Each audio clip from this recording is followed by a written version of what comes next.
Bienvenue dans ce nouvel épisode du podcast gastronomique Parler Cuisine, présenté par Marc et Guy. Vous nous écoutez aussi depuis iTunes et c'est l'épisode 78.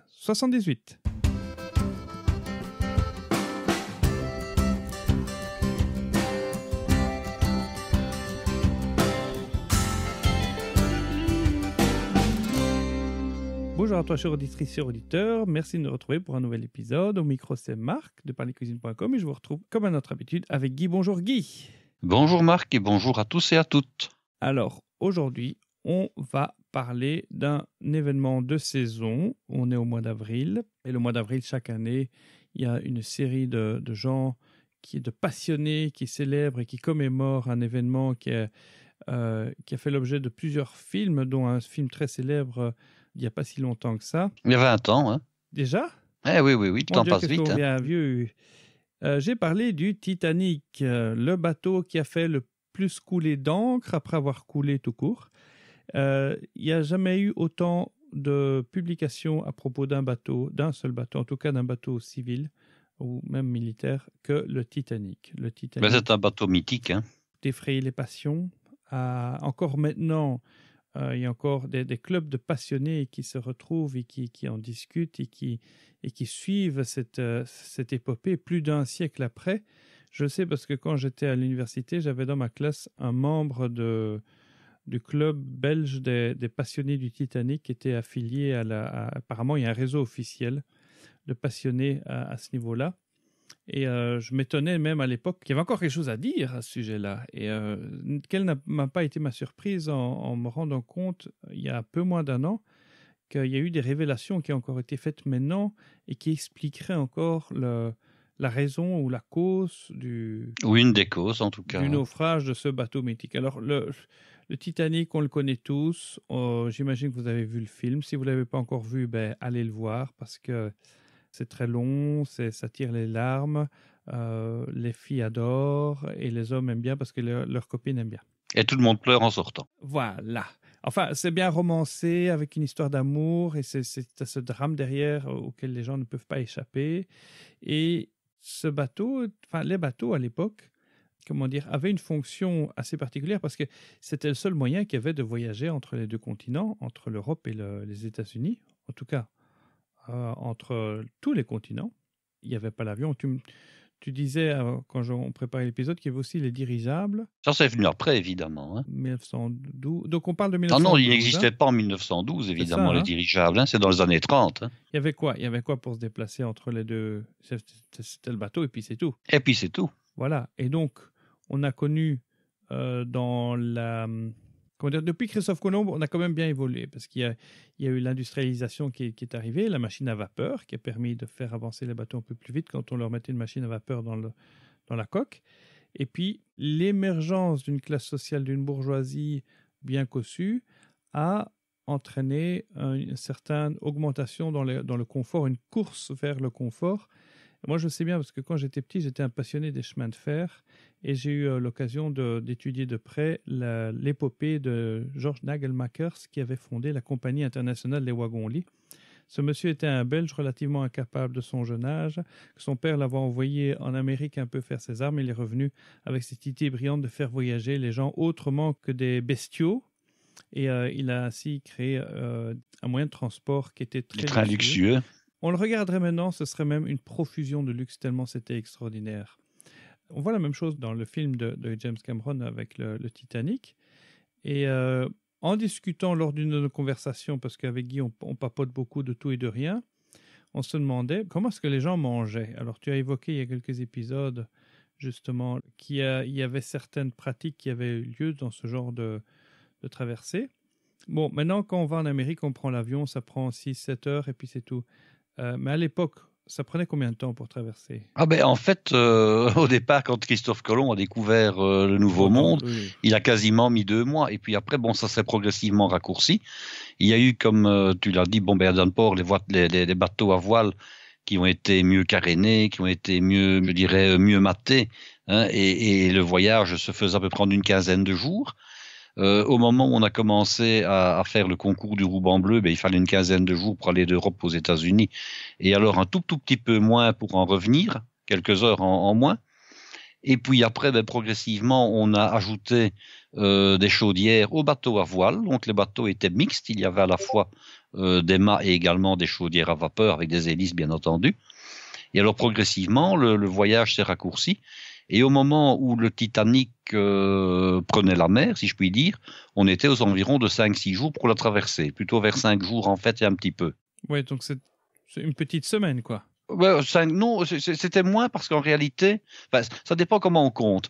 Dans le cas du Titanic, pour prendre cet exemple-là, il ne partait pas directement de Southampton pour aller à New York, il faisait des escales. Hein. Oui, il faisait son petit tour pour ramasser des gens. Son petit tour. Hein. Donc il partait le matin, je dirais dans la matinée, il allait jusqu'en France à Cherbourg, mais là évidemment, vu sa taille, il n'était pas question d'aborder donc dans le port de Cherbourg. Donc là, il y avait des transporteurs qui prenaient les passagers, qui se rendaient jusqu'à quelques centaines de mètres en mer, là où le navire, le Titanic, les attendait. Là, les gens qui étaient sur ces petits bateaux, entre guillemets, étaient transférés donc sur le bateau principal. Et puis de là, le navire reprenait sa route. Alors il allait en Irlande, à Queenstown. Et là, il embarquait de nouveau des gens par le même procédé, donc par un procédé de petits navires qui amenaient les passagers. Et ce n'est qu'une fois, je dirais, ces personnes-là embarquées en Irlande qui fonçaient vers l'Amérique.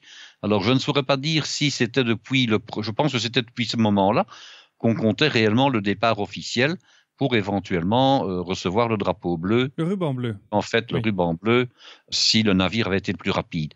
Mais contrairement aux idées reçues, donc il y avait 2 compagnies principalement en Angleterre. Il y avait donc la Cunard et il y avait la White Star Line. Le Titanic, comme les autres bateaux qui lui étaient associés, qui étaient donc des bateaux sœurs, faisait partie de la White Star Line. Mais il n'a jamais été question que le Titanic remporte le ruban bleu pour une raison toute simple. C'est que les bateaux qui à cette époque-là avaient le ruban bleu, c'était le Lusitania et le Mauritania, qui eux pouvaient voyager à 28 nœuds de vitesse. Tandis que le Titanic et l'Olympique, qui était son bateau sœur, n'avaient été prévus que pour voyager à 24 nœuds. Donc il n'a jamais été question que le Titanic essaie d'avoir le ruban bleu. Attends, non, pourtant, c'est ce qu'on avait donné comme raison pour laquelle il a préféré traverser le champ d'iceberg plutôt que de contourner par le sud. Alors la légende, c'est une chose, mais il y avait une autre raison. Oui. En fait, le propriétaire, donc le patron de la White Star Line, était à bord du Titanic et il avait demandé qu'on fasse des essais de vitesse. Hein. Alors ça, c'est vrai. Il avait demandé à ce qu'on pousse le navire pour aller au plus vite de ses capacités pour voir à quelle vitesse il allait. Mais ce n'était pas dans le but d'arriver plus rapidement. C'était simplement dans le but de tester les capacités du bateau. Non, mais les tests de vitesse, tu peux les faire alors en contournant par le sud.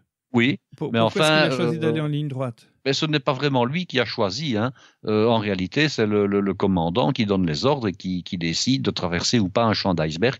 Alors au départ, il n'y avait pas d'iceberg et puis après, c'est progressivement que les autres navires qui étaient dans les parages ont averti le Titanic en disant attention, vous allez donc dans un champ d'iceberg. Soyez prudents. Évidemment, on n'a pas été prudents et voilà, la catastrophe a eu lieu. Bon, donc on est au mois d'avril. L'hiver peut encore se faire sentir, en tout cas dans l'hémisphère nord. Donc, un troupeau d'icebergs, c'est pas trop rare dans ces régions. Non. Alors, ce qui se passe, c'est que si on observe un petit peu les courants marins au niveau de l'océan Atlantique, on se rend compte que nous, en Europe, nous jouissons d'une situation extrêmement confortable. Hein. Nous avons un courant d'eau chaude qui s'appelle le Gulf Stream, qui prend naissance en tourbillonnant dans le golfe du Mexique, dans la mer des qui Sargasses. traverse dans la mer des Sargasses. Enfin, il passe après dans la mer des Sargasses. Hein. Oui. D'abord, il tourbillonne dans le golfe du Mexique, il passe par la mer des Sargasses. Mais dans la mer des Sargasses, en fait, il n'y a pas de courant en réalité, puisqu'elle est quasiment immobile. Hein. Donc, il longe la mer des Sargasses, il se dirige vers l'Europe, et là, il y a plusieurs branches. Il y a des branches qui contournent l'Irlande, il y a une branche qui passe entre l'Irlande et l'Écosse, il y a une branche qui s'engouffre dans la Manche, et il y a comme ça des branches qui arrivent jusqu'en Norvège. Ce qui veut dire qu'à une même latitude, nous avons un climat infiniment plus doux et plus tempéré que les États-Unis. Pourquoi ? Parce que là, il y a le contraire, il y a un courant froid qui s'appelle le courant du Labrador, qui longe la côte canadienne et qui fait remonter des eaux froides qui glissent jusqu'à New York. Donc, on a comme ça, sur la partie ouest de l'océan Atlantique, des icebergs qui descendent, bien sûr, beaucoup plus bas que chez nous en Europe. C'est un petit peu comme si on avait des icebergs, nous à la latitude de l'Espagne par exemple, ce qui n'est pas le cas évidemment chez nous. Hein. Non, bien sûr. Bon, alors ces déplacements qui duraient plusieurs jours, j'imagine que les gens dormaient dessus et puis les gens devaient aussi manger. Alors, ce qui se passait, c'est que sur les navires habituellement, il y avait bien sûr 3 classes, une première, une seconde et une troisième. On va régler tout de suite le sort, disons, de la troisième classe, qui était bien sûr la plus pauvre, hein, qui était souvent faite d'immigrants. Autant en première et en deuxième classe, les gens faisaient éventuellement des voyages aller-retour, hein, sur quelques mois, quelques fois. C'était souvent des Américains qui étaient venus en Europe rendre visite à leurs cousins européens, surtout en Angleterre, parce que les familles venaient d'émigrer depuis une ou 2 générations. Elles avaient fait fortune aux États-Unis. Et puis, ils se souvenaient qu'ils avaient de bonnes raisons de revenir en Europe, parce que l'Europe est encore toujours la terre de la culture. Il y avait également des fils de bonne famille américains qui faisaient ce qu'on appelle le voyage, le grand tour en Europe, qui était une espèce de voyage initiatique et culturel. Hein.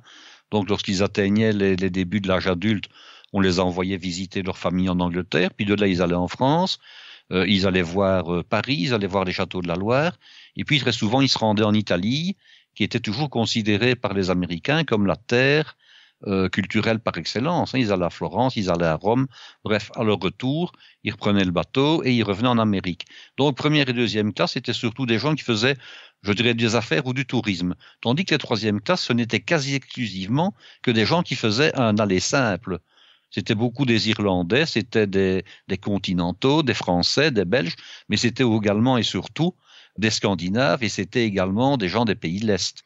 Donc, dans les bateaux qui avaient une troisième classe, au départ, c'était des dortoirs communs, hein, c'était des grandes pièces où les gens s'entassaient. Il y avait bien quelques cabines pour les familles, mais comme il y avait une grande majorité d'hommes qui faisaient le déplacement en espérant aller trouver fortune aux États-Unis, il y avait des dortoirs communs.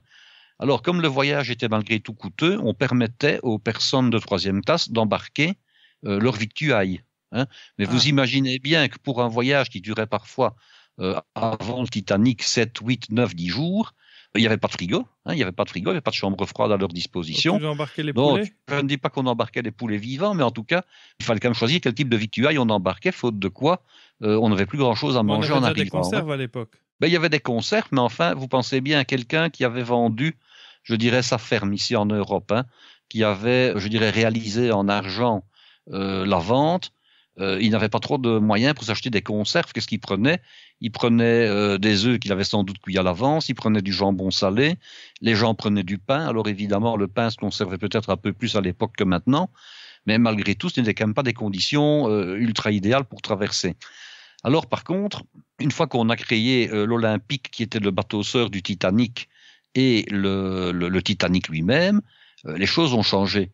À savoir qu'en troisième classe, il y avait non plus seulement des grands dortoirs, les plus grandes chambres dans la troisième classe étaient 8 personnes. Hein.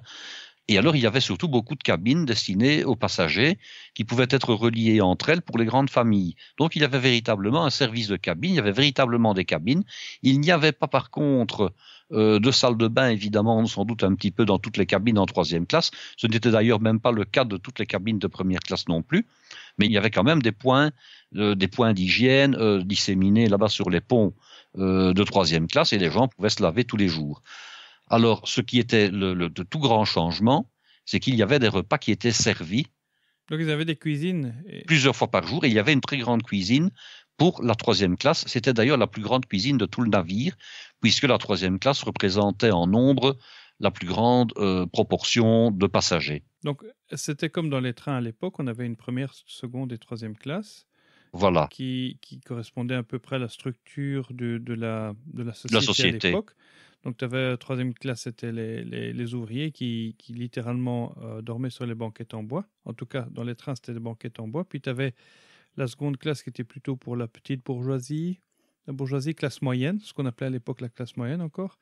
Et puis, tu avais la haute société, donc les nobles, les riches, les princes. Les aristocrates. Les aristocrates qui voyageaient en et première classe. Et la haute bourgeoisie, les gens très riches. Voilà. Alors, au niveau de la cuisine pour les premières et deuxième classes, il n'y avait pas une cuisine pour la première et une cuisine pour la seconde. Il y avait par contre une seule cuisine qui desservait d'un côté la salle à manger de première classe et de l'autre la salle à manger de deuxième classe, mais c'était à partir de la seule et même cuisine. Alors, petite remarque, vous allez sans doute voir, si vous allez sur des sites consacrés au Titanic, vous allez voir toute une série de photos. Il faut savoir qu'il n'existe aucune photo des cuisines du Titanic. Si un jour vous voyez une photo qui est légendée cuisine du Titanic, c'est une erreur. Pourquoi? Parce que les deux bateaux étant exactement les mêmes, l'Olympique et le Titanic. L'Olympique a été armé et mis à la mer à peu près une année, en tout cas en 1911, l'année avant le Titanic. On a réalisé toutes les photos sur l'Olympique. Et pour la publicité pour le Titanic, on a tout simplement utilisé les mêmes photos. Hein. Il y a même des cas de photos où on a triché. Il faut savoir que l'Olympique, au début de sa carrière, avait une coque blanche. Par la suite, on l'a peint en noir comme le Titanic. Mais alors, on a même triché, hein, c'est un petit peu le Photoshop de l'époque. On a même fait passer des photos de l'Olympique pour étant celles du Titanic en réécrivant sur la coque le mot Titanic à la place du mot Olympique. Hein. Il y a des cas comme ça qui ont été avérés de photos où on a dit, ben, vous voyez, en fait, on a photographié l'Olympique et on l'a fait passer pour le Titanic. D'où là peut-être aussi un petit peu la légende, et on en a parlé avant d'enregistrer aujourd'hui. Hein, il y a un monsieur un petit peu farfelu qui, dans les années 80, a essayé de démontrer par thèse, preuve à l'appui, etc., qu'en réalité, le Titanic et l'Olympique avaient été permutés, avaient été échangés, et que le véritable navire qui a coulé, ce n'était pas le Titanic, mais c'était bien l'Olympique. On sait maintenant que c'était une théorie un peu fumiste, et que ce n'est évidemment pas vrai. Oui. Alors, vous savez d'où vient l'idée en question? Non. Bon, en réalité, l'Olympique donc a précédé en mise à eau à peu près d'1 an le Titanic, et il a été éperonné par un navire militaire qui s'appelait le Hawke. Alors, ce navire militaire, c'était un navire destiné à éperonner les navires et donc à les faire couler. Or, le trou qui était réalisé donc dans la coque de l'Olympique a été, Dieu merci, heureusement, réalisé au-dessus de la ligne de flottaison, et il a donc fallu réparer l'Olympique. Donc, on a mis des planches en bois sur la coque de manière à ce qu'il n'y ait pas d'eau qui entre. Et comme ça s'était passé en Angleterre, on a envoyé l'Olympique à Belfast, là où il avait été conçu, et on l'a remis dans la darse qui jouxtait celle du Titanic. Alors, le Titanic, lui, on était en train de le terminer. On a dû prendre les ouvriers qui terminaient le Titanic pour réparer l'Olympique, parce qu'évidemment, les compagnies en question, c'était des compagnies qui faisaient ça non pas pour le bienfait des gens, mais pour gagner de l'argent. Oui, donc un navire qui est immobilisé, il ne rapporte rien. Donc, il fallait absolument réparer l'Olympique le plus vite possible. Donc, on a pris même, paraît-il, des pièces qui étaient destinées au Titanic en construction pour réparer l'Olympique, pour que ça aille plus vite, hein, pour ne pas devoir les refaire. Alors, donc, là-dessus, quelques temps plus tard, l'Olympique a repris la mer, il a repris donc ses voyages, hein, et par la suite, on a dit, mais attention, en réalité, ce qui s'est passé, c'est que l'Olympique n'aurait plus pu, pour de bonnes raisons de fragilité, prendre la mer, et on l'a fait passer pour le Titanic. Hein, et alors, on en a eu comme preuve, c'est un petit peu comme pour les attentats de New York, c'est que certaines personnes qui avaient réservé des cabines de luxe à bord du Titanic se sont décommandées au dernier moment. Il y a plusieurs cas comme ça. Alors on a dit, ben attention, on avait averti en douce ces riches fortunés américains de ne pas prendre place sur le Titanic, hein, parce qu'on savait qu'il allait couler. On avait même prévenu le Carpathia, qui était un navire américain, de se trouver à un endroit là-bas, hein, et d'attendre que le Titanic arrive, hein, de manière à ce que... Une théorie du complot. Voilà, une théorie du complot, de manière à ce qu'au moment où il coule, le Carpathia ne sera pas trop loin, de manière à pouvoir récupérer les passagers par transbordement. Et puis en réalité, bon, ben ça ne s'est pas passé comme ça. Le Carpathia n'était pas tout à côté. Il est arrivé un petit peu plus tard, alors que le bateau avait déjà coulé. Donc il n'a pu faire qu'une chose, c'est recueillir les chaloupes sur lesquelles se trouvaient les survivants. Hein, et les quelques survivants, paraît-il, il y a quelques cas quand même de personnes qui étaient toujours à l'eau et qui venaient d'embarquer sur une chaloupe qui s'était retournée. Donc le Carpathia a récupéré les survivants, hein. Et puis alors on a dit, ben en réalité, pour une question d'assurance, comme l'Olympique ne pouvait pas prendre la mer, on l'avait assuré, on s'est arrangé pour qu'il coule, on l'a fait passer pour le Titanic, les assurances vont payer, bien entendu, à la compagnie la perte du navire, et tout le monde va récupérer ses billes, et en réalité, l'Olympique, qui a continué à travailler jusque dans les années 35, c'est en réalité le vrai Titanic. Bon, tout ça, c'est évidemment faux. Alors, comment est-ce qu'on s'en est aperçu? Eh bien, parce que, tout simplement, certaines pièces de la construction des navires étaient estampillées avec un numéro. Il se fait que l'Olympique était estampillé avec le numéro 400 et le Titanic avec le numéro 401. C'était la commande suivante. Et lorsqu'on a commencé à découvrir l'épave du Titanic et à remonter des pièces, on s'est rendu compte que les pièces que l'on remontait du fond de l'océan étaient bien estampillées numéro 401 et non pas numéro 400.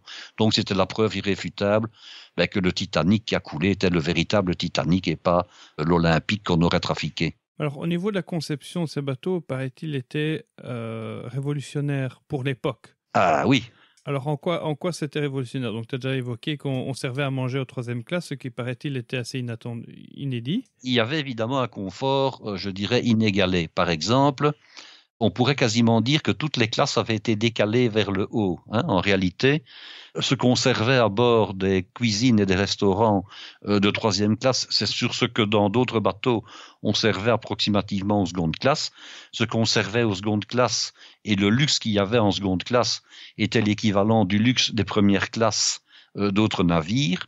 Et alors, la première classe à bord du Titanic jouissait véritablement du luxe d'un restaurant et d'un hôtel multi-étoilés comme le Ritz ou le Savoy à l'époque, à Londres ou à Paris. Oui, donc pour rendre la traversée plus agréable pour les Exactement. passagers. Et en fait, l'Olympique, qui avait donc été armé une année avant, avait servi un petit peu de bateau test. Et on avait comme ça remarqué toute une série, disons, de petites anomalies, bien que les deux bateaux soient parfaitement semblables. On a donc, par exemple, modifié des dimensions dans des salles de restaurant. On a supprimé certaines pièces pour les mettre, je dirais, en symbiose avec d'autres pour plus de confort des passagers. On a également remplacé le linoléum rouge qui servait à faire le sol des salles de réception de l'Olympique par de la moquette sur le Titanic. Et on a comme ça à peu près 120 pages de modifications qu'il y a eu, je dirais, entre les deux navires qu'on a donc testé. D'abord le premier, et puis on a dit, on va pas refaire les mêmes bêtises, on va un petit peu changer pour encore améliorer le confort des passagers. Alors il faut savoir qu'à cette époque-là, les navires qui tenaient le haut du pavé, c'était des navires allemands. C'était notamment eux qui, à ce moment-là, détenaient le fameux ruban bleu.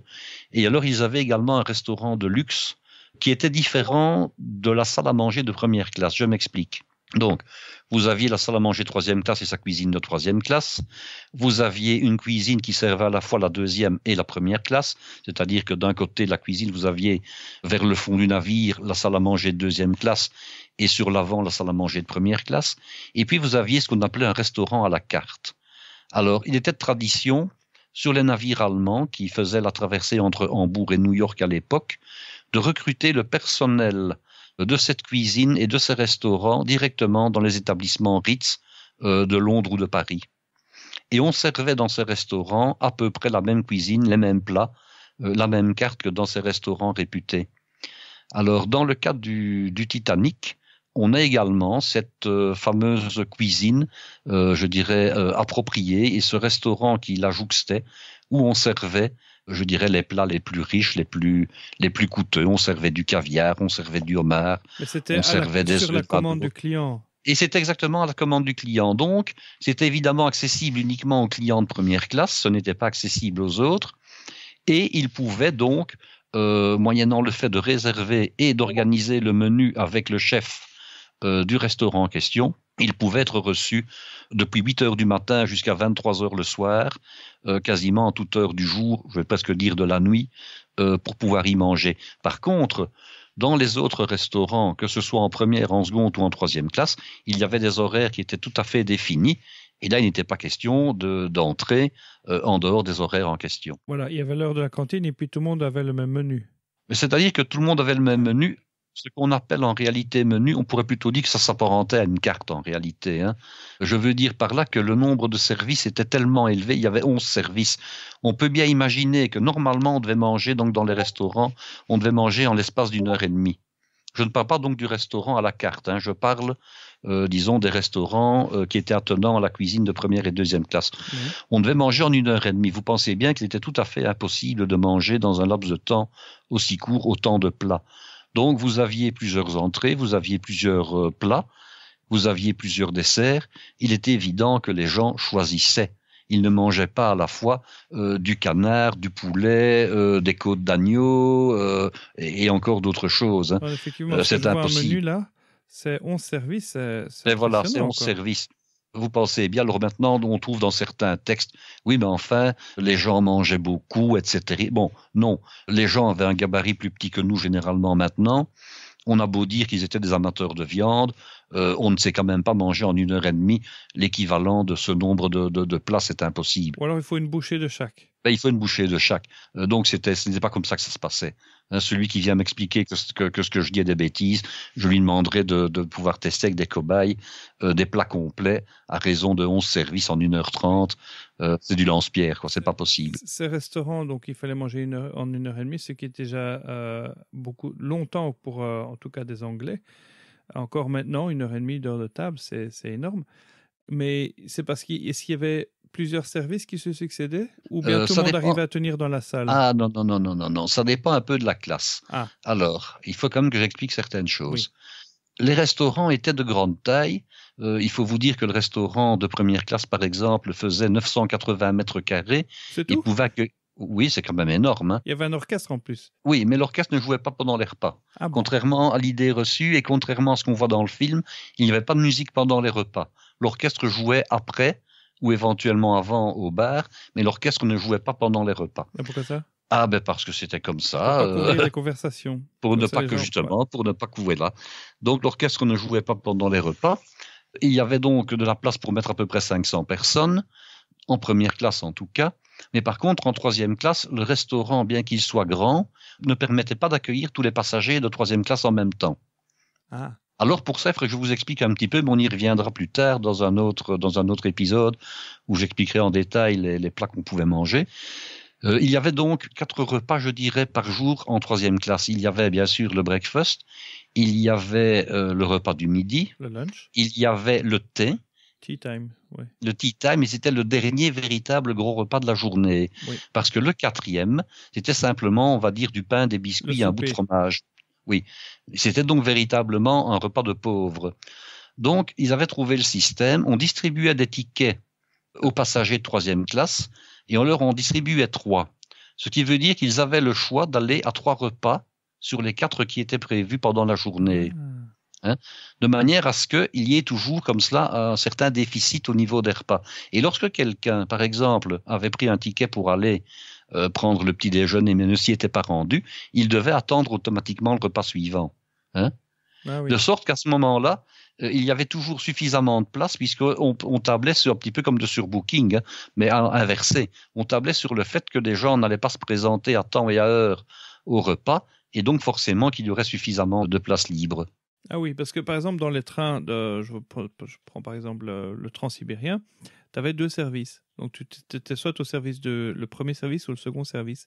Parce que tu ne pouvais pas mettre tout le monde dans le wagon-restaurant, surtout si tu as un train de 10-12 voitures, tu avais éventuellement 2 wagons-restaurants, tu ne pouvais pas faire manger tout le monde en même temps. Donc, mais est-ce qu'ils avaient un room service? Est-ce qu'on pouvait se faire servir dans sa cabine? Alors ça, je n'en ai pas trouvé de traces en réalité. Maintenant, il n'est pas impossible que cela ait pu exister, mais je ne pense pas que cela existait en 3e classe. Par contre, ce qui était prévu en 3e classe, c'était de pouvoir rouspéter si ce n'était pas suffisamment bon et si le service n'avait pas été à la hauteur. C'est-à-dire se plaindre? Se plaindre, voilà. Il y avait véritablement un officier qui était chargé de recevoir les plaintes parce que la compagnie, bien sûr, elle soignait automatiquement la première et la seconde, mais elle avait à cœur de soigner également la 3e. Pourquoi? Parce que c'était sa réputation. Il se fait qu'à un moment donné, si d'autres passagers de la même famille voulaient un jour faire le déplacement, il fallait que les personnes qui avaient été bien traitées, qui avaient été bien considérées, puissent en faire état à ceux qui voudraient prendre de nouveau la même compagnie. Donc, on leur permettait de rouspéter, je vais dire. Voilà, le bouche à oreille était déjà pris en compte. Parce que finalement, ils allaient vers les États-Unis. Donc, tous les gens en 3e classe, là, risquaient de s'enrichir en allant là-bas. Exactement. Et puis un jour de vouloir faire venir une autre partie de leur famille. Que s'ils devaient revenir, ils devaient faire un choix. Et s'ils étaient contents de leur expérience avec cette compagnie-là, ils auraient plus de chances de repasser. Exactement. Ah, ouais. Alors, il faut que je vous explique également où se situaient les cabines d'une part, mais surtout les salles de restaurant et les cuisines. Oui, c'est ça que j'essaie dans le bateau. De voir. Parce que ça, c'est important. Au niveau de la conception du bateau, comment on agence les salles par rapport. Et les différents compartiments, parce que j'imagine que... La première chose qu'il faut savoir, si on fait une coupe verticale du bateau, c'est qu'il y avait énormément de ponts. Alors les ponts, ce sont les étages. Hein. Oui. Vous avez donc des ponts qui sont numérotés depuis le dessus vers le bas, A, B, C, D, et toutes les lettres de l'alphabet, je dirais jusqu'à F en tout cas. Hein. Alors vous avez, je dirais, ce qu'on appelle la poupe et la proue, l'avant, l'arrière du bateau. Imaginez-vous un petit peu, le bateau est sur la mer, il y a des vagues, il y a du ressac, il y a du roulis. À quel endroit est-ce que le bateau est le plus stable? Au milieu. Au milieu. Pour quelle raison? Parce que c'est là où se trouve l'axe de roulis et de Exactement. tangage. C'est là que se trouve le centre de gravité du bateau. Alors pour s'en convaincre, il suffit tout simplement de prendre une latte de 30 cm, de tendre l'index de la main gauche, de poser la latte en équilibre sur le doigt tendu. Oui. Une règle ou une latte, oui. Et puis de faire bouger un tout petit peu la règle ou la latte, et on se rend compte évidemment que là au-dessus du doigt, elle ne bouge quasiment pas, et par contre elle va avoir, avant de chuter, une amplitude de 4 ou 5 cm aux extrémités. Donc c'est un petit peu comme ça que le navire était conçu. Il y avait donc c'était cuisines. Au milieu qu'on mettait les... Voilà. Comme ça, ils n'avaient pas leur assiette qui se trimballait dans C'est tous au les milieu sens. qu'on mettait donc les cuisines, parce qu'évidemment, dans les cuisines, il y a des fourneaux. Sur les fourneaux, il y a des casseroles avec de l'eau qui bout. Oui. Il y a des marmites de bouillon, etc. Il ne faut pas qu'on se trouve à l'avant ou à l'arrière du bateau, là où il y a le plus d'amplitude dans les mouvements, à cause d'une mauvaise mer, d'une grosse mer. Il ne s'agit pas de retrouver ces casseroles de bouillon avec les poules par terre, je dirais, à chaque coup de vague, quoi. Donc, c'est forcément au milieu qu'on mettait les cuisines. Pour une raison de proximité bien évidente, c'est à côté des cuisines qu'on mettait les salles de restaurant. C'est aussi une question de confort. Vous êtes à table, il y a intérêt à ce que ça ne tangue pas trop pour que les soupières avec le potage ne se renversent pas, ou bien que les seaux qui contiennent des bouteilles de vin ne se renversent pas non plus. Donc c'était forcément là qu'on mettait des salles de restaurant attenantes aux cuisines. Et en réalité, on avait tout placé entre les deux grands escaliers. Parce que ce qu'on ignore un petit peu, c'est qu'on vous montre des photos donc du grand escalier, et puis dans les films, on voit la Constitution, et on s'imagine que le grand escalier, il relie un étage venant du dessus, jusqu'au restaurant qui était un étage en dessous. C'est faux. En réalité, le grand escalier était beaucoup plus grand que ça. Le grand escalier avant, il courait sur 6 étages différents. Ah oui, il courait sur 6 étages différents, parce que ce qu'on voit, c'est l'arrivée en provenance des étages de l'étage supérieur. Et généralement, on voit la scène avec la coupole qui était au-dessus. C'était une espèce de verrière en rotonde qui amenait de la lumière sur le grand escalier. Mais si vous contourniez le grand escalier par l'arrière, il y avait de nouveau un étage, et on descendait de nouveau d'un étage plus bas, et ainsi de suite sur 6 étages. Et alors le grand escalier arrière, qui est souvent celui qui est censé représenter, je dirais, l'arrivée dans un des restaurants, lui par contre il ne courait que sur 3 étages. Alors le grand escalier de l'avant du navire, il était associé à un ascenseur, ce qui n'était pas le cas de l'escalier arrière. Oui, pourquoi ça? Et alors, c'est à hauteur, donc justement, de ce grand escalier avant que se trouvait le fameux restaurant à la carte qu'on appelait également le Ritz, qui lui était un petit peu plus petit, bien entendu, puisqu'il n'était accessible que sur demande et sur réservation. Il coûtait plus cher. Aux gens de première classe. Alors, non seulement il coûtait plus cher, mais alors il était plus petit. Il faisait uniquement 18 mètres sur 14, ce qui veut dire que la salle était nettement moindre, et il n'était accessible qu'aux enfants qu'à condition qu'il y ait encore de la place pour eux. Ah oui. Donc, maintenant, il faut savoir. Adultes. Oui, priorité aux adultes. Maintenant, il faut savoir que lors du voyage du Titanic, en première classe, il n'y avait que 6 enfants. Ah oui. Donc, évidemment, ce n'est pas ça qui allait beaucoup contrarier. Par contre, le gros avantage de cette salle de restaurant-là, c'est qu'elle comportait énormément de tables de 2 personnes, et que ça permettait une certaine intimité aux personnes qui voulaient manger tout simplement en tête à tête. Mais dis-moi, le repas dans le restaurant, je dirais commun, était compris dans le prix du billet? Alors justement, dans le restaurant commun, que ce soit en première, en seconde ou en troisième classe, les repas faisaient partie du voyage, donc du prix qu'on avait payé. Oui. Par contre, au restaurant à la carte, là, il fallait manger et payer à la carte, je dirais, les plats qu'on consommait. Bien sûr, les boissons et tous ces suppléments-là, les cigares, le café. Et là, il fallait absolument payer. C'était un restaurant pour frimer, quoi. C'était pour frimer. Alors pour frimer, et puis on mangeait quand même peut-être encore d'un niveau supérieur. Mais alors pour attirer des clients dans ce restaurant-là, la compagnie avait une petite astuce. C'est qu'elle avait prévu que ceux qui pourraient prouver qu'ils avaient mangé et pris tout leur repas dans le restaurant à la carte bien sûr ils avaient un reçu, pouvaient donc à l'issue du voyage se faire rembourser une petite somme sur l'ensemble du prix du voyage. Alors cette somme, elle était dérisoire, hein. Elle ne représentait que quelques livres, et quand on sait que une suite en première classe pouvait coûter plus de 500 livres, on se rend bien compte que les gens qui mangeaient dans ce restaurant ne cherchaient pas à se faire rembourser une partie du prix de leur voyage. C'est un argument de vente. Oui. Maintenant, à l'issue du naufrage, il y a des personnes qui, bien sûr, ont survécu, qui ont été invitées à exprimer, je dirais, leurs doléances et à faire travailler les assurances, bon, pour la perte de leur bagage, etc. Et certains clients ont pu prouver qu'ils avaient mangé jusque-là à tous les repas dans ce restaurant à la carte, et ils se sont fait rembourser les quelques livres qui étaient prévus, même si ils n'avaient pas fait la totalité du voyage en mangeant là-bas, puisque le navire avait coulé entre-temps. Oui, alors, deux petites remarques. Moi, donc quand tu parles du roulis, pourquoi est-ce qu'on met le roulis et le tangage? Pourquoi est-ce qu'on mettait les cuisines au milieu? Moi, j'applique le même principe quand je vais dans le train, sur l'Eurostar, par exemple, quand je rentre à Paris ou à Londres, à Bruxelles. Ça fait quand même un petit temps qu'il est là, et à certains endroits, la voie est très, très mauvaise, et comme il roule à 300 à l'heure, ça bouge beaucoup.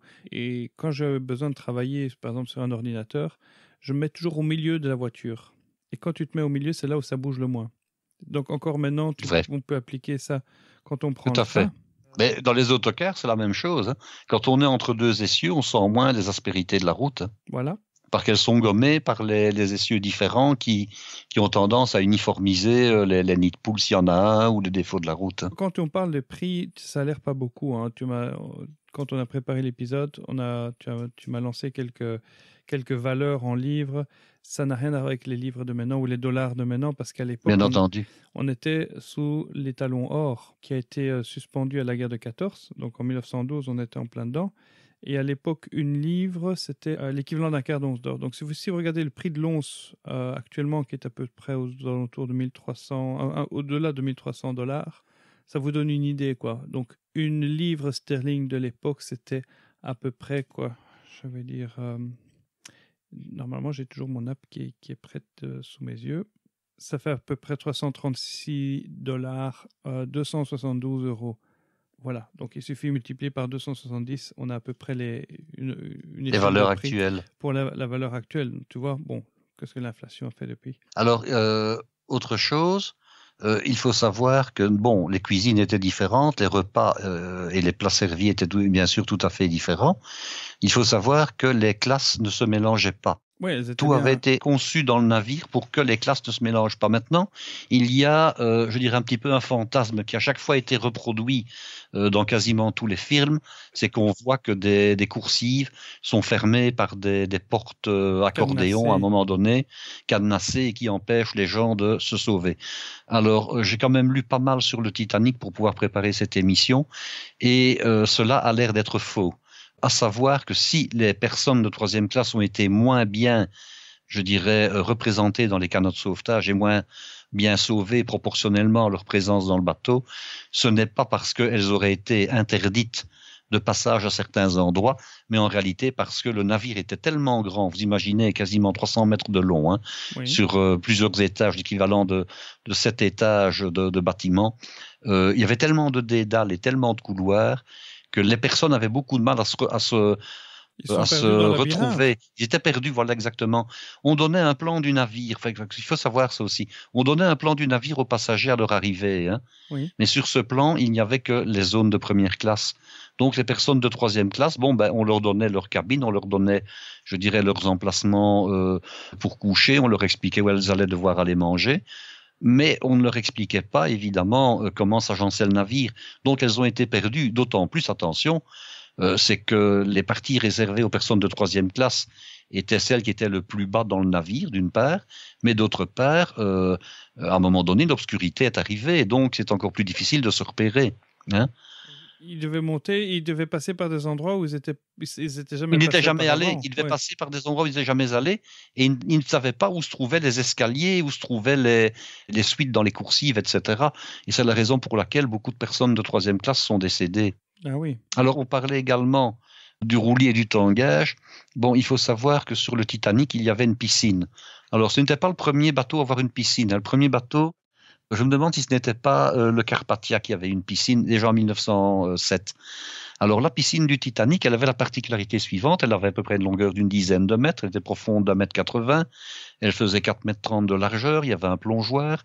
Mais on imagine bien que en cas de grosse mer, l'eau qui était dans la piscine pouvait déborder, hein, ça pouvait valser dans tous les coins. Donc ils avaient trouvé l'astuce, bon l'eau était bien sûr une eau de mer chauffée, ils avaient trouvé l'astuce, on vidait la piscine lorsque le temps devenait mauvais. Ah oui. Et alors, oui, voilà. Et alors, je disais que les classes ne se mélangeaient pas parce qu'en fait, il y avait toute une série de choses qui étaient prévues pour les passagers de première classe. Il y avait d'une part un gymnase, il y avait évidemment la piscine, il y avait des cours de tennis, il y avait des salons, il y avait des fumoirs, il y avait il y avait une bibliothèque, il y avait donc toute une série de commodités. Par contre, les premières classes pouvaient éventuellement se rendre en seconde classe pour aller saluer des personnes. Parce qu'on savait très bien qu'il y avait des personnes qui voyageaient en première classe, mais qui avaient parfois des amis de la famille qui étaient en seconde classe. Donc, on permettait le passage de la première vers la deuxième, je dirais de manière ponctuelle. Par contre, la deuxième classe n'avait pu se trouver dans les locaux de première classe qu'avant l'embarquement. Parce qu'on a retrouvé des photos de certaines personnes qui étaient, par exemple, au gymnase pendant la journée. Elles étaient donc officiellement en seconde classe, mais on leur permettait, avant que le navire ne démarre, hein, on leur permettait d'aller se balader et d'aller utiliser les commodités de première classe. Par contre, évidemment, les troisième classes ne pouvaient évidemment pas ni se rendre en seconde et encore moins en première classe. Et alors, il y avait une raison à ça. Oui. Alors, la raison, c'est que lors de l'embarquement, les troisième classes avaient dû embarquer plusieurs heures avant les autres personnes. Elles embarquaient par l'arrière et elles étaient déjà soumises avant l'embarquement à une expertise médicale. Donc, il n'était pas question pour les Américains d'arriver chez eux en étant porteurs, que sais-je moi, de poux, de la variole, de poux, je ne vais pas dire la malaria parce que ce n'est pas une maladie vraiment européenne, quoique, mais enfin de quoi que ce soit de contagieux. Les Américains étaient extrêmement sourcilleux à ce sujet-là. Donc, les personnes de troisième classe étaient automatiquement scrutées, je dirais, en long et en large par des médecins à quai, en Angleterre, afin de vérifier s'ils n'étaient pas porteurs d'une éventuelle maladie. Alors, il y a eu des drames comme ça, hein, à savoir qu'il est rapporté, que ce soit pour le Titanic, mais surtout pour d'autres navires, que des personnes comme ça n'ont pas pu embarquer. Donc, dans une famille, vous aviez le papa, la maman, et parfois 5, 6, 7 enfants, eh bien, certains ont dû rester à quai. Alors, on imagine un peu les drames. Bon, si c'était des personnes qui étaient anglaises, ben, les enfants pouvaient retourner chez un oncle, chez une tante, chez un grand-parent. Mais si c'était des personnes qui venaient des pays de l'Est, qui venaient de Roumanie, qui venaient de Hongrie ou qui venaient d'Autriche, bon, on va dire ça comme ça, qui avaient déjà fait le voyage jusqu'à l'Angleterre pour embarquer, on imagine bien le drame que ça pouvait être. C'était le même, évidemment, pour ceux qui embarquaient à Hambourg, hein. Ils arrivaient à Hambourg, et il y avait les médecins qui les auscultaient, et puis après on disait, ben non, toi, tu dois rester ici parce que tu n'as pas, pour nous, les critères de santé suffisants. Alors, pour éviter qu'une épidémie ne se déclare, on avait donc décidé que les premières classes et les deuxièmes classes étaient jugées en état, je dirais, de conditions physiques et d'état sanitaire qui ne nécessitaient pas de visite médicale préalable à l'embarquement.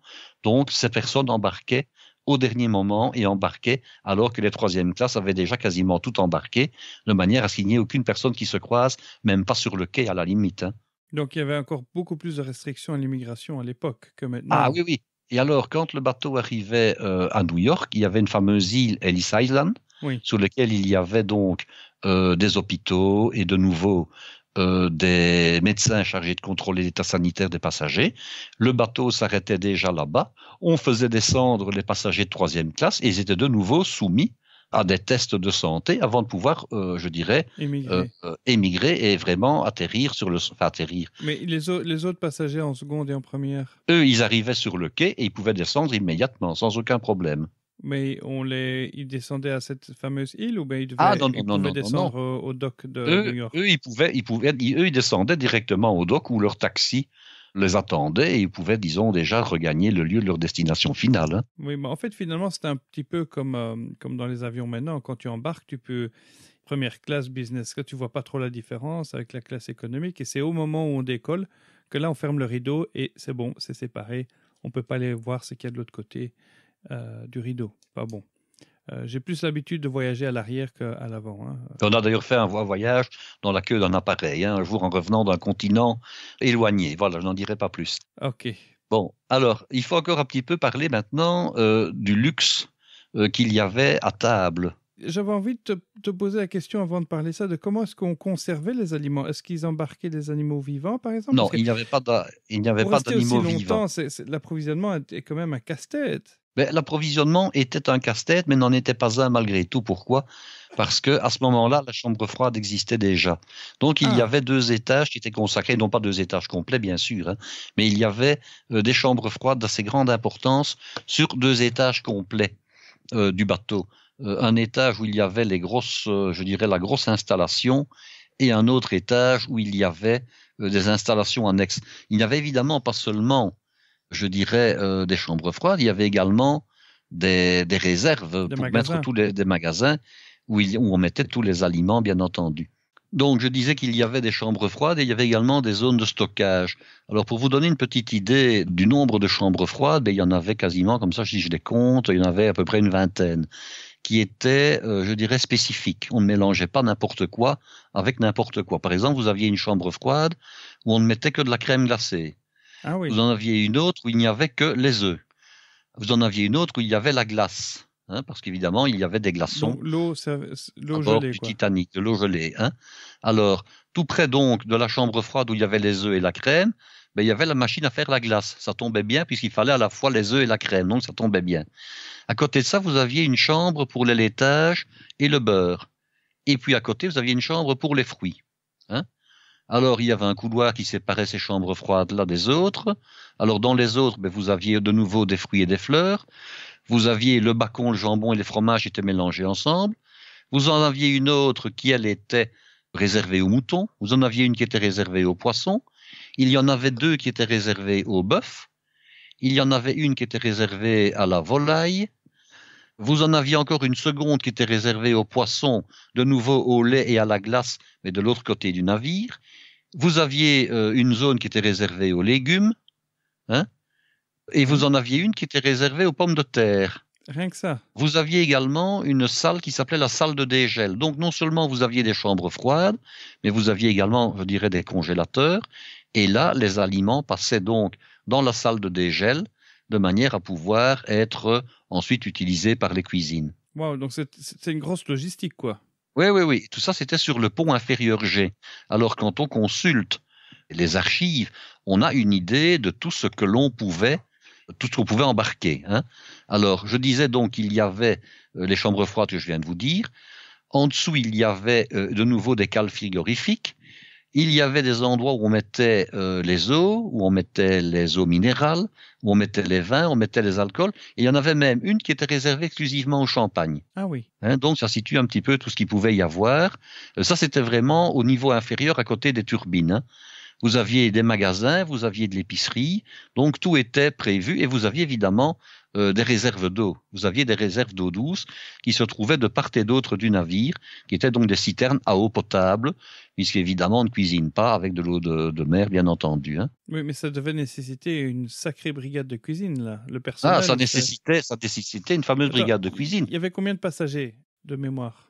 Alors, de mémoire, il y avait à peu près 1300 passagers, plus à peu près 800 membres d'équipage. Ça, c'est au niveau, disons, de la capacité du navire, mais qui n'était pas rempli à fond. On pouvait mettre bien plus de passagers que cela. Et heureusement d'ailleurs qu'il n'y avait pas eu davantage de passagers, parce qu'il y aurait évidemment eu davantage de morts. Alors, pour vous donner un petit peu une idée des quantités qui avaient été embarquées pour nourrir tout ce beau monde, aussi bien les passagers évidemment que le personnel, la viande, ça représentait 34 tonnes. Et puis à ça, on ajoutait du lard et du jambon pour 3 tonnes 400. Il y avait des riz de veau. Imaginez, le riz de veau, c'était un aliment qui déjà à l'époque était très couru et très, très prisé. Mais il y avait 1000 pièces de riz de veau. Il y avait plus de 11 tonnes de volaille et gibier. Il y avait 5 tonnes de poissons frais. Je ne vais pas tout lire. Il y avait 40 000 œufs. Il y avait 7 000 litres de lait. Il y avait 2 tonnes 700 de beurre. Il y avait évidemment des pommes de terre, 40 tonnes. Il y avait des oignons. Il y avait des laitues. Il y avait 800 bottes d'asperges, pour prendre cet exemple-là. Asperges qui vont être utilisées lors du dernier repas, du repas du jour où le navire a coulé. Du soir où il a coulé, oui. Il a coulé. il y avait des pommes, il y avait des oranges, il y avait des pamplemousses, il y avait des citrons, il y avait des raisins secs, il y avait 500 kilos de confiture, il y avait une tonne de café. Bon, Il y avait écoute, 1000 pains de mie au si tu nous moment donnais plutôt le d'embarquer. lien plutôt que de faire la lecture de tout Ah, mais l'inventaire. ça, ce n'est pas un lien, c'est dans mon livre, ça. Mais bon, ça se trouve de toute façon sur le site là, qui est réservé au Titanic. Et alors, quelque chose qui me paraît un petit peu bizarre. Bon, il y avait 15 000 bouteilles d'eau minérale. Par contre, je n'ai trouvé que 1500 bouteilles de vin dans les listes. Et il y avait par contre 850 bouteilles d'alcool. Alors, j'ai fait un petit calcul. Hein. Je suis allé voir les statistiques, j'ai un petit peu regardé. Mais les Anglais ne sont pas des buveurs de vin, ils Non, sont des buveurs il y a ça, d'alcool. il y a ça. Alors, il y avait des bouteilles de bière, hein, parce que ça, les bouteilles de bière, autant vous dire, on avait 20 000. Hein, donc là, on avait prévu le coup. J'ai fait un petit peu le calcul en imaginant qu'il n'y avait éventuellement que les passagers de première classe qui aient bu du vin ou qui avaient l'intention d'en boire. Hein. Il y avait donc à peu près 320 personnes en première classe. J'ai calculé le nombre de repas par le nombre de jours de traversée. Enfin, et on arrive finalement à ce que chaque personne de première classe puisse éventuellement s'offrir une demi-bouteille de vin par repas. Donc l'honneur est sauf. Il y avait suffisamment de vin à bord du Titanic. C'est-à-dire qu'il y avait assez de vin pour tous les passagers, mais pas assez de canaux. Mais il y avait assez de vin, oui, voilà. Enfin, il y avait assez de vin en tout cas pour les passagers de première classe, hein. Oui. Mais pas forcément pour les autres. Maintenant, on imagine bien que les passagers de troisième classe se contentaient de boire de l'eau. Et de la bière. Oui, voilà, hein, et de la bière éventuellement, mais comment dirais-je moi, ne buvaient pas du vin qui devait sans doute coûter très cher. J'ai les prix donc du vin, et c'est vrai que ça demandait. C'était une bouteille de vin coûtait, je dirais, pas loin ou presque, que c'est autant que certains billets de traversée en troisième classe. Donc ça peut situer un petit peu. C'est que tu as un prix là à me dire? J'ai un prix, mais je ne l'ai pas sous les yeux comme ça. De mémoire? Non, je préfère regarder le prix. Donc, d'après ce qu'on dit, une bouteille de champagne Veuve Clicquot 1900 aurait coûté 14 livres. Une bouteille de Sauternes, donc qui est ce vin liquoreux français. 14 livres, on est dans les 3 000 €. Hein, 3 800 € actuels. Alors, une bouteille de Sauternes, c'était 4 livres. Alors, un Bourgogne-Volnay, c'était 5 livres. Oui. Par contre, un whisky irlandais 10 ans d'âge, il ne coûtait que 5 livres non plus. Par contre, dès que vous alliez dans un alcool un peu spécial, la chartreuse verte, là, on est à 15 livres la bouteille. Hein. Donc, on tourne dans les 4 000 € actuels. Oui, donc vous voyez qu'il y avait comme ça une différence de prix extraordinaire entre les prix pratiqués au restaurant à la carte et en première classe éventuellement si on prenait du vin et le prix des billets.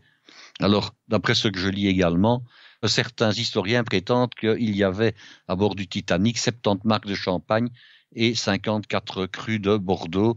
Donc c'était véritablement, je dirais, une belle cave. Hein. Une belle cave, hein. Même s'il n'y avait, qui sait, que 1500 bouteilles de vin. Maintenant, je pense aussi que les vins spéciaux de type champagne n'étaient pas compris dans les 1500 bouteilles de vin. C'était, disons, en plus. Oui, s'ils étaient dans une cave séparée, oui, j'imagine. Alors, si maintenant on parle un peu du personnel, parce que ça c'est aussi intéressant, disons, d'en parler un petit peu, il y a eu une polémique. On est capable de dire, au niveau du matériel qui a été embarqué sur le Titanic, à la cuillère à café près, combien il y en avait. On est capable de dire combien il y avait, je dirais, de pièces de vaisselle. Hein, je peux par exemple vous dire que pour l'ensemble, évidemment, de toute la vaisselle, il y avait 1500 coupes à champagne, je peux vous dire qu'il y avait 1500 tasses à café, qu'il y avait 3000 tasses à bouillon, qu'il y avait 1200 terrines, qu'il y avait 12 000 assiettes plates, qu'il y avait 4500 assiettes à potage, etc. Bon.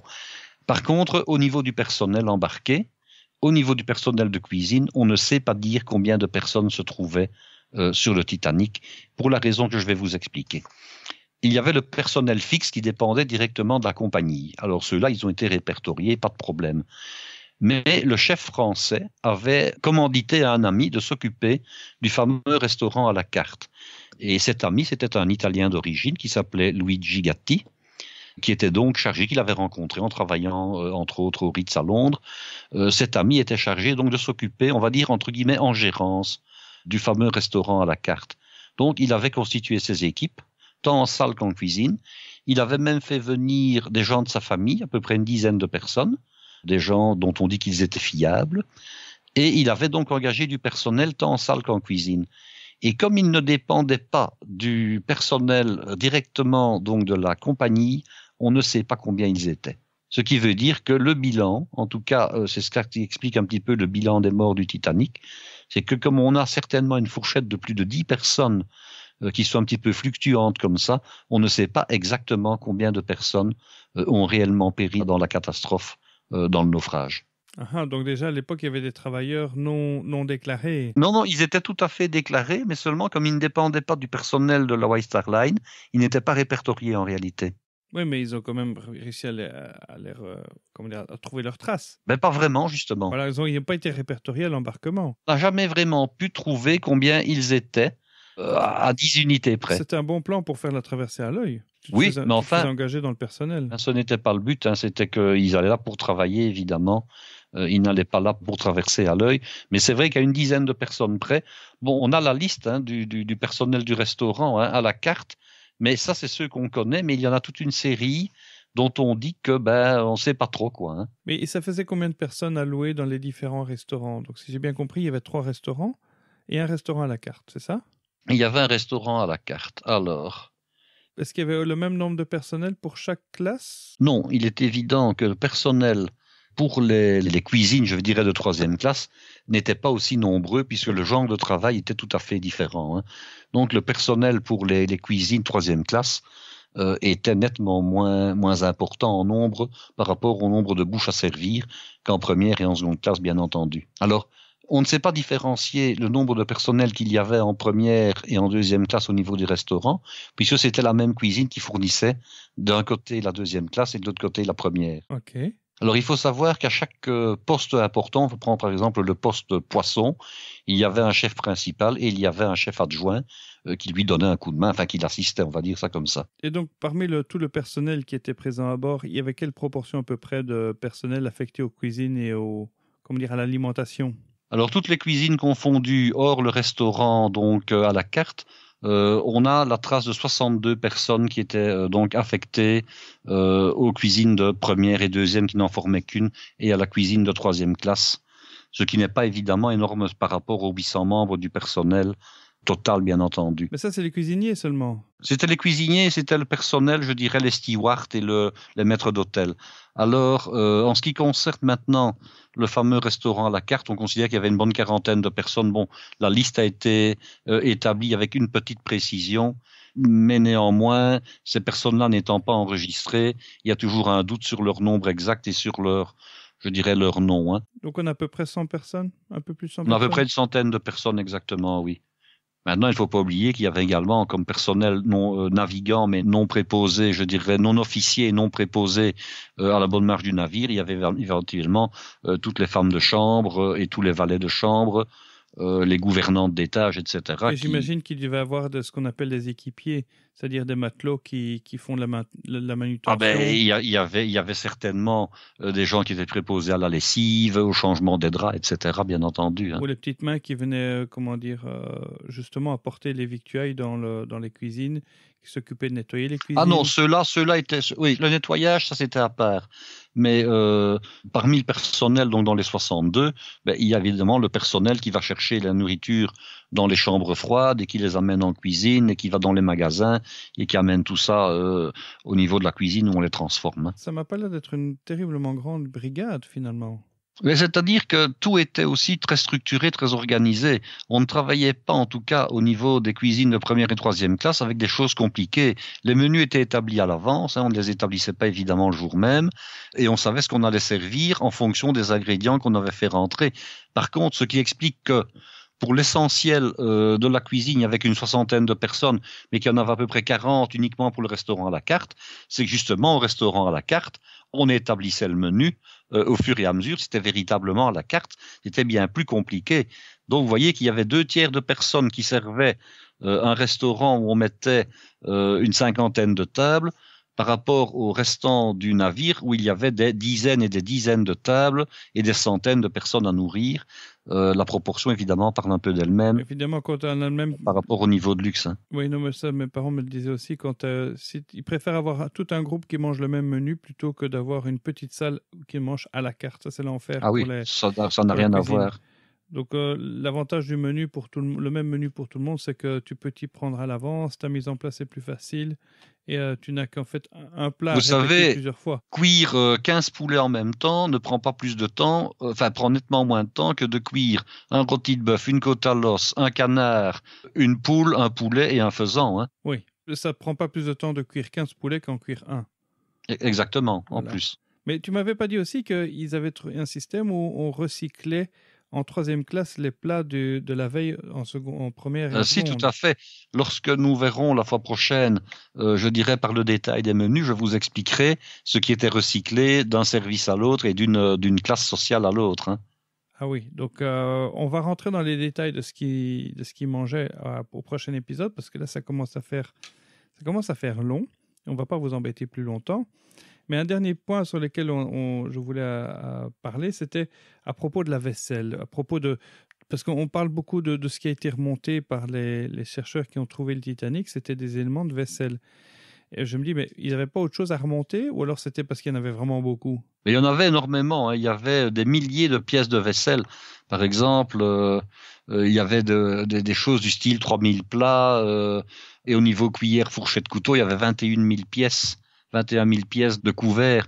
Wow. Alors, on a remonté toute une série de choses dont on a fait des photos et qui sont sur les sites. Ils auraient pu faire toute la traversée sans faire une seule fois la vaisselle avec autant de couverts. Ah non, hein, parce que bon, quand vous utilisez lors d'un menu un peu complexe et que vous changez de couvert à chaque plat, vous pouvez utiliser pour une personne 24 ou 25 pièces de couverts et facilement 10-12 pièces de vaisselle. Donc, il fallait quand même faire la vaisselle entre-temps. Hein. Mm-hmm.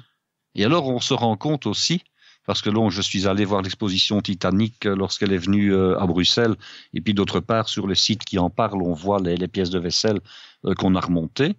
La vaisselle, évidemment, n'était pas du tout la même entre la première, la seconde et la 3e classe. Hein. Oui. Vous avez une vaisselle qui est très fine en première classe, une vaisselle qui est encore très très belle en 2e classe, et puis une vaisselle qui est beaucoup plus simple au niveau de la 3e classe. Là, c'est une assiette blanche avec chaque fois l'estampille de la White Star Line, donc un drapeau rouge avec une étoile blanche en son centre. Mais la vaisselle, évidemment, ne comporte plus de traces de dorure ou de peinture décorative. Il est très facile de retrouver des pièces d'argenterie qui ont été remontées de l'épave. Elles sont magnifiques, en effet. Par contre, c'est tout à fait interdit de vendre quoi que ce soit. Hein. Il faut savoir, on n'a jamais pu vendre, je dirais, la moindre assiette dans une vente publique ou la moindre cafetière ou le moindre couvert. Les seules choses qui sont autorisées à la vente, et ça j'ai acheté, ce sont des petits morceaux de charbon de l'épave. Ah oui, ils ont remonté du charbon. Ils ont remonté du charbon, alors ils l'ont découpé en petits morceaux d'à peu près 1 centimètre de section.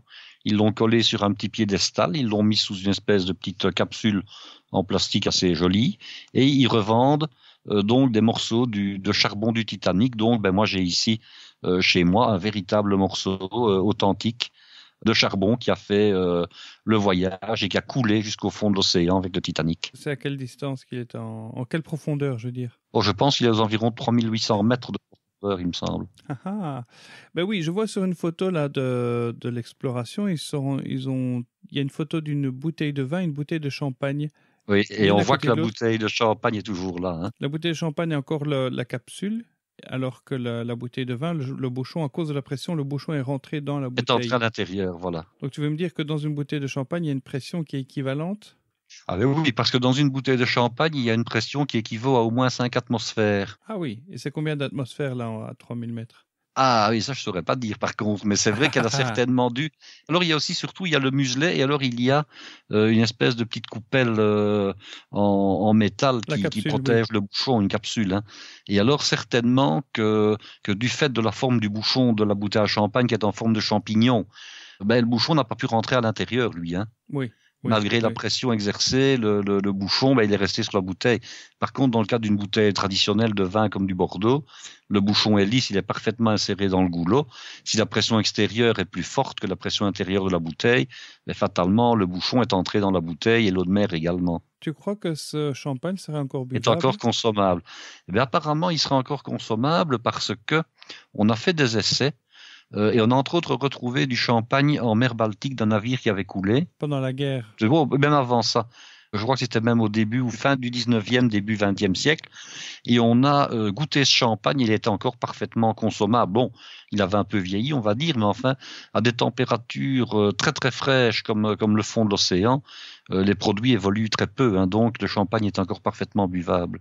Ouh, voilà. Maintenant, bon, je ne sais pas si j'aurais beaucoup de plaisir à boire une bouteille de champagne qui a, allez, je dirais par respect un peu des choses, qui a coulé comme ça avec le Titanic. Je ne sais pas si j'oserais la boire. Non pas que j'aurais peur d'être malade, mais... Tu penses que c'est empreint du mauvais sort? J'aurais tendance à dire ça, tiens, à la limite. Oui, parce qu'il y a quand même beaucoup de... Même beaucoup de morts qui sont liées à la fin du Titanic. Hein. Il y a beaucoup de superstitions qui sont liées encore à ce naufrage. Il était tellement mystérieux et tellement frappant. C'était un peu comme le 11 septembre de l'époque. C'était le 14 avril. Ça a choqué tout le monde, ça a pris tout le monde de court. Et ça a été tellement incroyable que les gens ont commencé à prêter presque des vertus magiques avec toutes comme tu dis, les théories du complot. Et le fait que, encore maintenant, beaucoup de gens n'y croient pas parce que, effectivement, quand on voit les causes, chacune des causes prises une à une, séparément, ne peut pas causer le naufrage d'un tel bateau. Mais quand on les met tous ensemble, effectivement, on va dire c'est la faute à pas de chance, quoi. Parce que, on en terminera par ça, mais quand on imagine qu'on avait représenté à certains moments la collision, on voyait le navire qui était réellement éventré avec des trous dans lesquels on aurait pu mettre 2 maisons. Hein.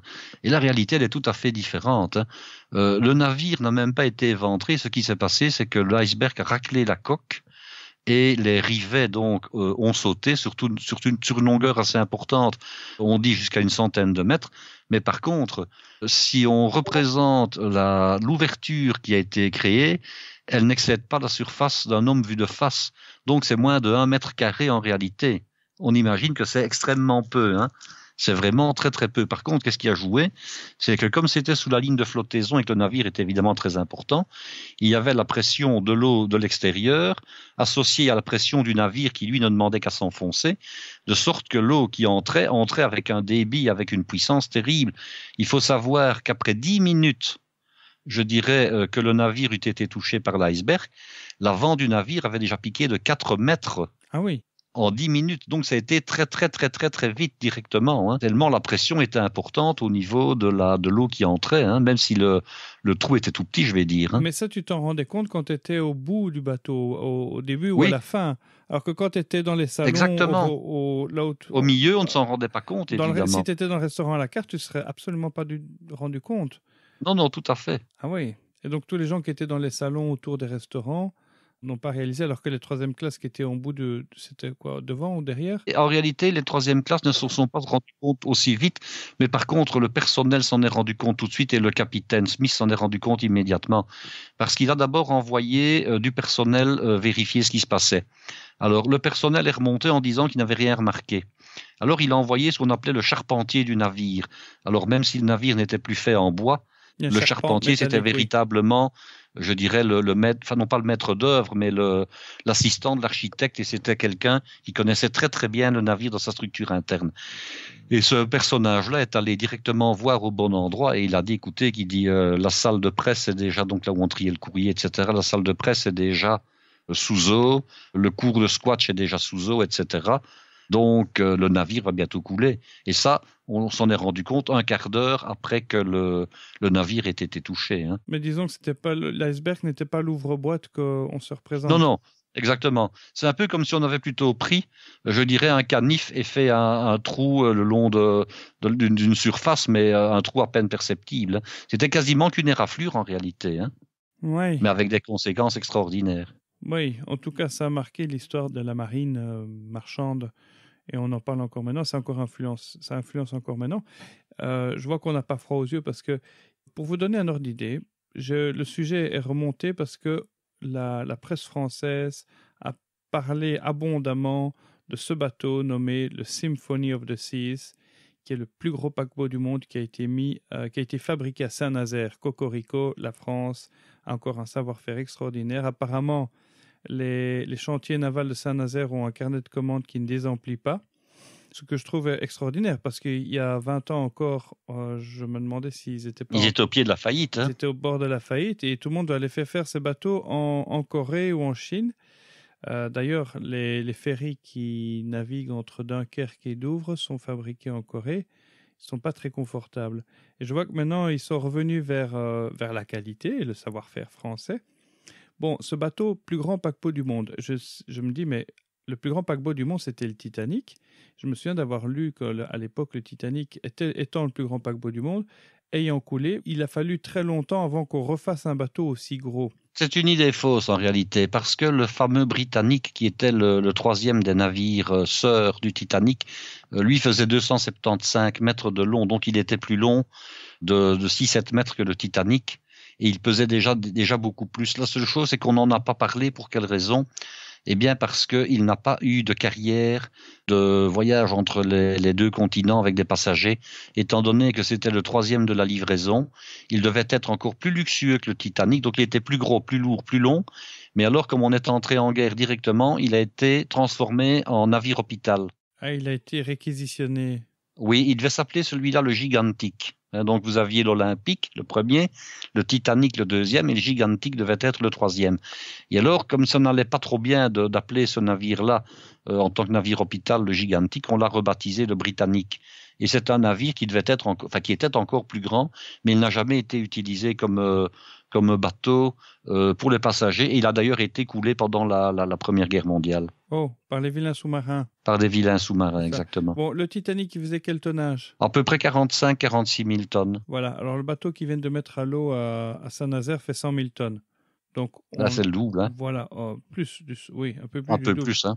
Un peu plus du double. Je le sais, de bon vent et surtout de nombreuses heures de croisière sans. Mais je pense qu'il aura moins de risques que le Titanic parce qu'il va plutôt aller dans des mers chaudes, lui. Hein. Il ne va pas aller où il y a des icebergs. Effectivement, ça limite le risque. Hein. Ça limite les risques. Hein. Par contre, il y a éventuellement des tornades ou des tempêtes, mais enfin bon. Ou alors une panne du circuit de distribution d'eau, comme ils ont eu l'été dernier, là, dans la croisière de l'enfer. Ils se sont retrouvés avec une épidémie de gastro-entérite sur le bateau et toutes les toilettes en panne. Ça devait être bien monstrueux, ça. Voilà, eh bien. Bon, nous allons prendre congé de vous maintenant. Merci de nous avoir écoutés.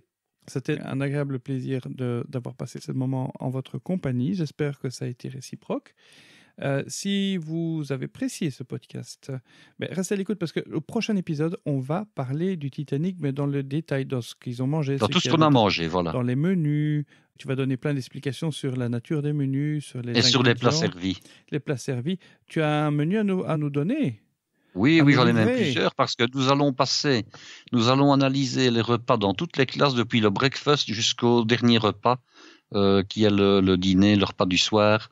Principalement, donc, parce qu'on n'a pas retrouvé beaucoup de menus, mais on a retrouvé tout ce qui a été servi le 12 avril, entre autres, et le 14 avril également. Donc le 12 avril, c'est le jour où il a quitté Alors le 14, c'est le jour où il a coulé, et le 12, c'est le jour où il est parti, effectivement. Voilà.